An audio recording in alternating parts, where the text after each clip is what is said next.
What's up? I'm Noelle at Noelle's Notions, and this is Fame by the Flame with Zephyr. What's up, guys?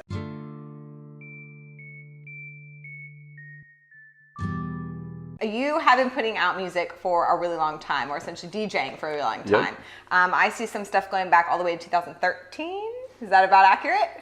Yeah, I mean, I've been playing with Element of Soul since 2008. Oh, okay, so you've been way back then. Yeah, I was doing DJ stuff back then, just not as much. You know, I was more focused with the band. So, but yeah, I really started doing a lot of just like really trying to push the DJ aspect, probably about 2013. Okay, and what was that shift about? Like, what kind of made you gear into the DJ mode? Well, I'd like always had dreams of being like a DJ on my own. That's how I started out, was just like DJing in my room by myself. Okay. And then I had opportunity to join Element of Soul. And then so I was just kind of like in a band, you know, as like a member of a band. So that was cool, but I always kind of want to do my own thing with bass music. So we kind of started slowing down with Element of Soul, so I thought it was a perfect opportunity. Just kind of try to go start your solo career, right? Yeah, see if I could just like make a name for myself in Sacramento, you know, play some bass music. And, and making a name you won a Sammis both in 2015 and 2016. Yep, I did. Cool, and how was that? Like, what was the feeling with that? I mean, that was really crazy.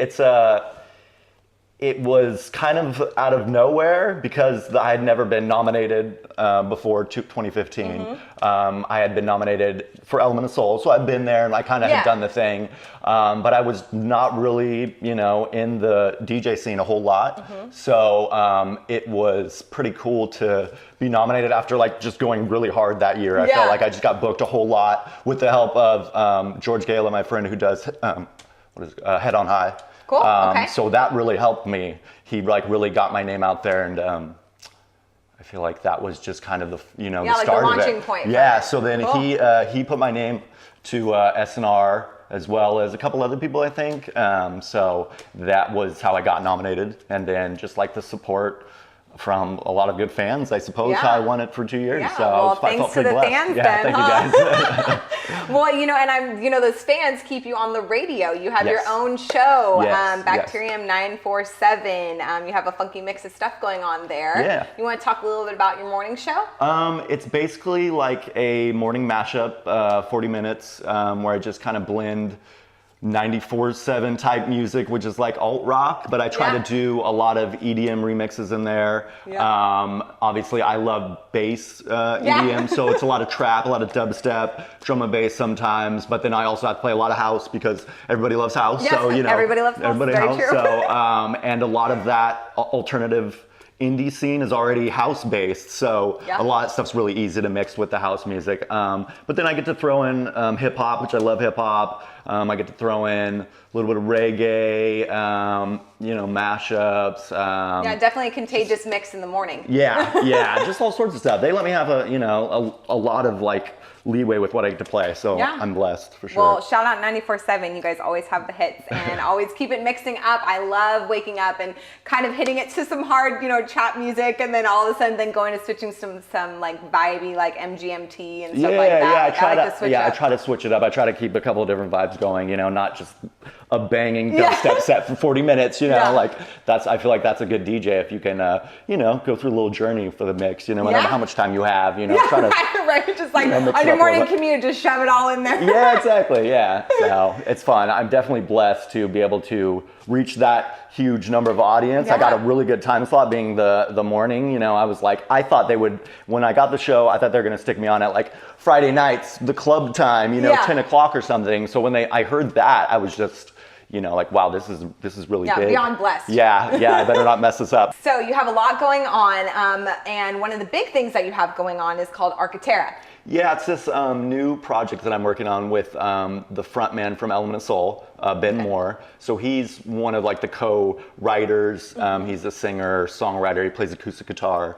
So I've always wanted to do some type of live electronic music, because that's like my favorite kind of electronic music, when you get to see them like push buttons up there and see what they're doing. Like actually doing work, not just hitting, play. Yeah, because that's like, that's where I'm at after DJing for 17 years now. I'm like, I want to, start pushing buttons and like make the stuff live. So it's a project we've been doing where it's like kind of acoustic electronic pop kind of, where he sings and it's got choruses and stuff, but it's all where I'll play like EDM keys, kind of like synthy noises with all program beats in the background. So it's just a 2-piece thing. So, but it's like, it's very dance driven.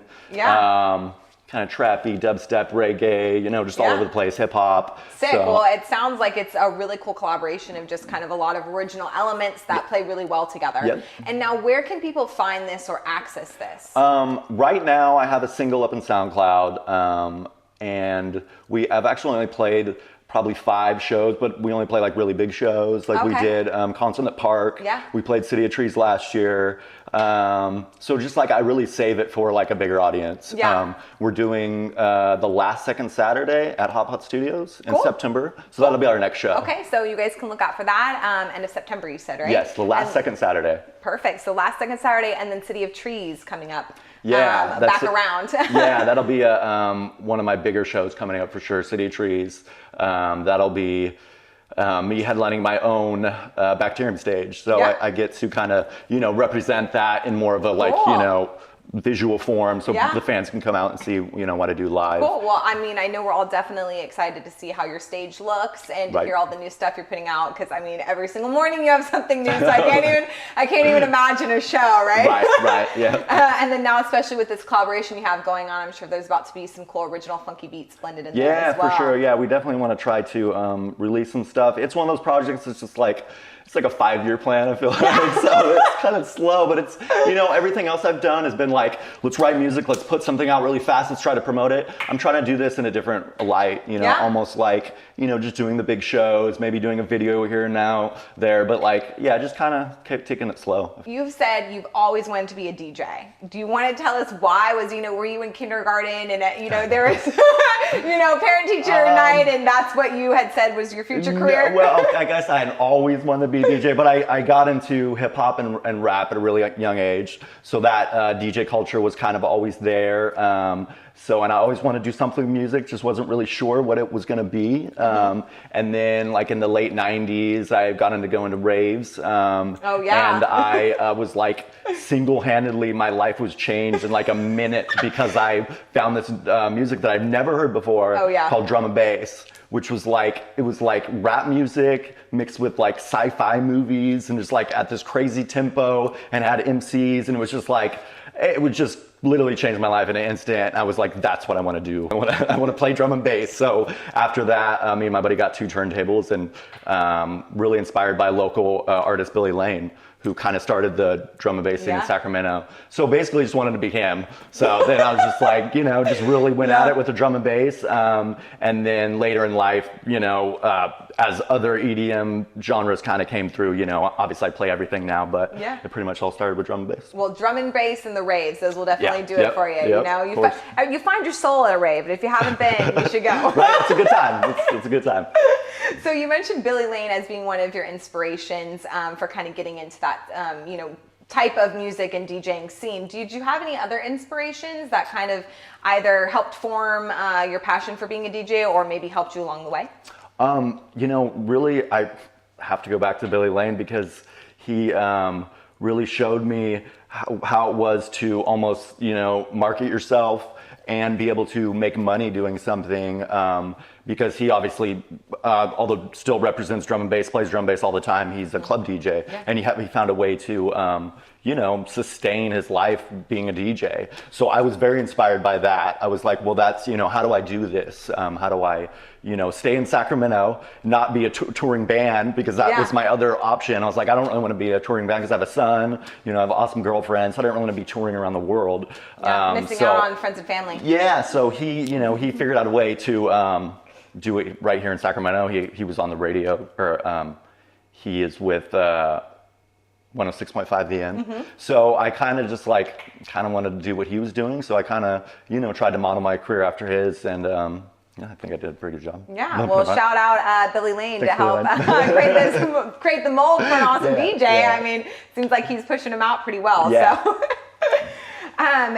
on air as a DJ, I'm always curious, what is like the weirdest request that you've ever gotten? Like, is there any kind of people who just call up and are just like, you know, like some song that's totally not at all like in your back pocket. Right, yeah. To like I mean, sift through records to find. The weirdest request will always be something that nobody else knows but that one person. Yeah. It's just like some random B-side song of like, you know, a Foo Fighters song that nobody else liked, but they're like, no, that's the greatest song the Foo Fighters ever wrote, and I want you to play it for me, even though nobody else is gonna, you know, love it. So I always think that's really weird. You have to, before you make a request, you have to think about, you know, what you're doing to the whole list of everything that's going on. And also like, you know, is everybody else gonna like it? You can't just play something that, you know, just you like. So those are always the weirdest requests. So. Okay.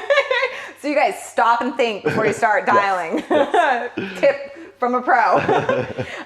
Speaking of pro tips, you know, you said that Billy Lane was your inspiration. Now, looking down to other people who are up and coming DJs or artists trying to get into, you know, the EDM scene. Do you have any advice for those people? I do. Eat, sleep, and breathe DJ, because that's what I did. You know, every time my friends would sit down and watch a movie, or they're like, oh, we're gonna go play, you know, disc golf, I was, you know, in my room DJing, you know, so just like neglect your friends and family. Yeah. Until you make it. Until you make it, then don't leave and spend time, you know? But yeah, no, you really have to submerge yourself in your art. You really do. You really can't be like, well, I'm gonna take today off because I want to go to the park, you know. You really have to eat, live, and breathe whatever you want to do. Yeah, well, isn't it something like 10,000 hours until you become a pro at something? Or? Oh, I've never heard that, but I think it's from Tiger Woods, was my quote. 10,000 hours? Well, I think it's a lot. It's a lot of work. Yeah, that's a lot for sure. But yeah, you know, definitely what you said, practice makes perfect, and you have to stay at it. Can't be going to the park when you really should be putting down beats. Or the party, I should say, the club, you know, like, you definitely have to take the time and like hone your craft and you know, put work into it before you present it to anybody. And then after you present it, you got to keep on working, you know, because there's younger kids that are better at me than what I do, you know, but any day that I rest, they're not resting. So I got to every day. You gotta keep on that grind. Keep on that grind. You know, one last question I have for you is, speaking of, you know, the younger generation, do you see a big change for the future of EDM music from, you know, going from where you've had all this experience in the past to now kind of what you're presenting, you know, everyone's listening to what you're putting out, to now like, you know, moving forward, do you see a change with like how EDM music will either be or become? I mean, when I was growing up, it wasn't on the radio. it wasn't in the mainstream, really, other than house music.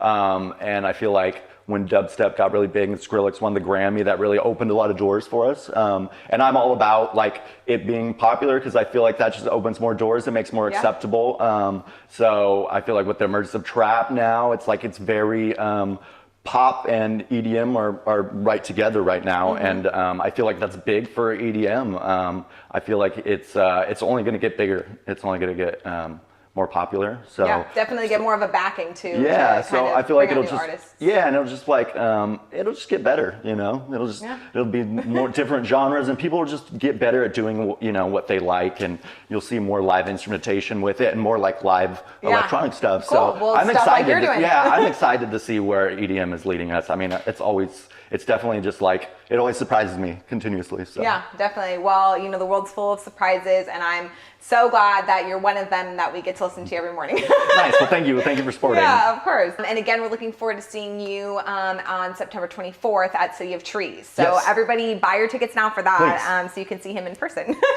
Yep, that'd be awesome to see you guys there. So please support. Awesome. Well, thank you so much, Zephyr, for being on Fame by the Flame. It was a pleasure having you, and I'm so excited to see all the things that you have coming up. Well, thank you so much for having me on your show. It's awesome. And the fire's awesome. Yeah, it's nice and warm. So thank you guys for supporting. All right, you guys. Well, thanks again. This is Noelle at Noelle's Notions with Fame by the Flame and Zephyr. Until next time. Bye, guys.